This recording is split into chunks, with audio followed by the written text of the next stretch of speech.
लगा रही है कि झूठी एफआईआर कराई गई, कहानी गढ़ी गई, लेकिन मुनव्वर राणा लगातार इस कहानी को सिरे से नकार रहे हैं। इसी पर चर्चा करने के लिए कई खास मेहमान हमारे साथ जुड़ चुके हैं, उनका तारुफ आपसे करवा देती हूं। हमारे साथ खुद शायर मुनव्वर राणा जी इस वक्त लाइव जुड़ चुके हैं। उनकी बेटी सुमैया राणा और समाजवादी पार्टी के नेता भी हैं, वो भी हमारे साथ मौजूद हैं। भारतीय जनता पार्टी की ओर से प्रवक्ता के शर्मा हमारे साथ मौजूद हैं, क्योंकि उनकी पुलिस सवालों के घेरे में है। पूर्व डीजीपी उत्तर प्रदेश के विक्रम सिंह जी हमारे साथ जुड़ चुके हैं और साथ ही हमारे साथ मौजूद हैं तस्लीम अहमद रहमानी साहब, जो कि अध्यक्ष हैं मुस्लिम पॉलिटिकल काउंसिल ऑफ इंडिया के। सबसे पहले मुनव्वर राणा साहब, शुरुआत आपसे ही करते हुए, घर का ये मामला था, जमीन विवाद है, पुलिस तफ्तीश के लिए पहुंची, लेकिन खुद को ही पीड़ित बताने की कोशिश आप लोगों की ओर से की जा रही है, ये पुलिस का कहना है। झूठी एफआईआर लिखवाने का आरोपी है आपका बेटा। पुलिस ने आज जो दलीलें रखी हैं सामने, इस पर क्या है तर्क, क्या है पक्ष आपका, मुनव्वर साहब? देखिए, सवेरे से मैं बात करते करते थक गया।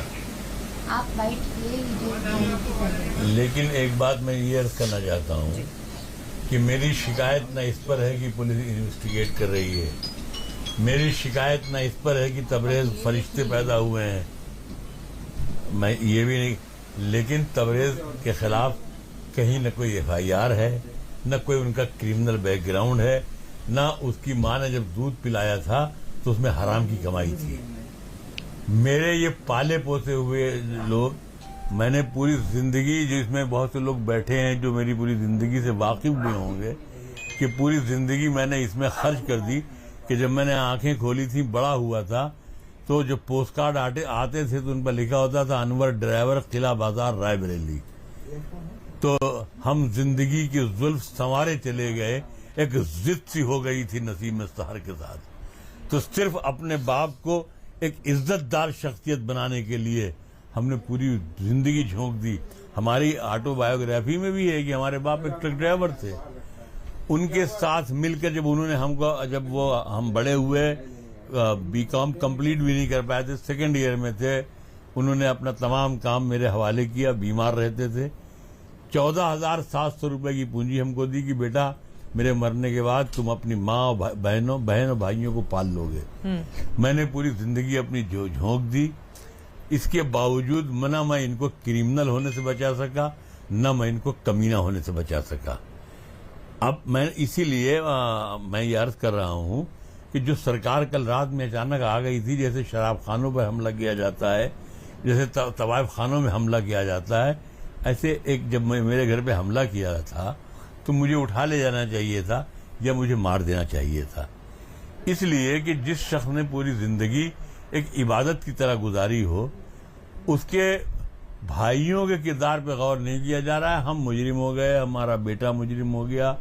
हम ये कहते हैं कि ठीक है, आपने 60 लोग यहाँ भेजे, हम ये कहते हैं कि 5 लोग कलकत्ता भेज दीजिए, और ये जो हमारे भाई दाढ़ियाँ लगा कर घूम रहे हैं, सिर्फ 81 से 84 का इनका कैरेक्टर निकाल लीजिए तो बम बनाने में घर पूरा उड़ गया। हमारा ही घर, आदमी मरा, लाली नाम का जख्मी हुआ, पुलिस हमको उठा के ले गई। जब एसीपी को मालूम हुआ कि नहीं ये तो वो है, शायर है मुनव्वर राणा, तो कहेंगे नहीं, इससे कोई मतलब नहीं है, तुम्हारा भाई की तरह। हमने कहा हम नहीं जानता। सब पूरी जिंदगी किसी को गोली मारना, किसी को कुछ करना, किसी को मुनव्वर राणा साहब, लेकिन आरोप आपके ऊपर तो है नहीं, आरोप आपके बेटे के ऊपर है। और यहाँ पर आप अपने भाइयों की बात कर रहे हैं, इस्माइल आपके ही भाई हैं, उनकी ओर से कहा जा रहा है कि आपके बेटे तबरेज भूमाफिया हैं और 85 लाख का उनकी ओर से जमीन गमन किया गया, गलत तरीके से बेच दिया गया है। ये बात तो पुलिस, ये बात तो वही पक्ष कह रहा है ना जिसके ऊपर आप लोगों ने आरोप लगाए हैं। नहीं, अगर अपने बाप की जमीन बेचने वाला आदमी भूमाफिया हो सकता है, तो हिंदुस्तान की आधी आबादी जो है भूमाफिया है। उसने मेरी जमीन बेची है ना, किसी दूसरे की जमीन तो नहीं बेची ना। और अगर जमीन हम बिकवा रहे हैं तो हम अपनी जमीन बिकवा रहे हैं। इनमें से जो लोग हैं, इन्वेस्टिगेट, रायबरेली में ही इन्वेस्टिगेट कर ले कि इन लोगों ने क्या बनाया। इन लोगों ने तो कुछ बनाया नहीं, जो हमने बनाया उसी को बेच के खाते हैं, उसी को बेच के इलेक्शन लड़ते हैं, उसी पर हिस्सा बांट करते हैं, उसी पर रंगबाजी करते आए हैं। रायबरेली का एक शख्स गवाह देगा कि मुनव्वर राणा ने पूरी जिंदगी कमा के इन लोगों को दिया, और ये साले उसी पैसे पर शराबें पीते रहे, याशियां करते रहे, रेप करते रहे, और मैं चुप, बिल्कुल मैं बना बैठा रहा। 4 लड़कियां हमारी हैं बड़ी, जब ये पैदा हुआ तो हंस के यही जो एक राफे राणा नाम का समाजवादी नेता घूम रहा है, इसने कहा भाई अपना अपना बोरिया बांध लो, उनके यहाँ वारिस पैदा हो गया है, अब भाई की दौलत से हमको मिलेगा नहीं। तो ये लोग तो मुझे सिर्फ अफसोस इस बात का है। ठीक है, आपका कहना है कि आपके जो भाई हैं उनका आपराधिक चरित्र है, उनके ऊपर कोलकाता में गंभीर मामला है, लेकिन यहाँ पर तो